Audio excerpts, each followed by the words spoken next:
Hello friends, welcome to my YouTube channel. In this quick tutorial I'm gonna show that how to connect Skype to Facebook easily. For these settings you have to open your Facebook profile.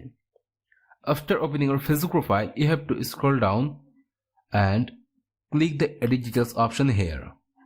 Then you have to scroll down again and click the pen icon here.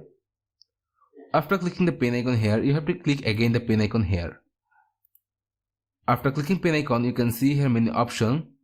Click add a social link and click the Instagram icon here, and you can see here Skype option. Click the Skype option and add the username of your Skype account. Then write your username. Then click to save icon here. After clicking save icon, the Skype account will be saved on your profile from your Facebook profile.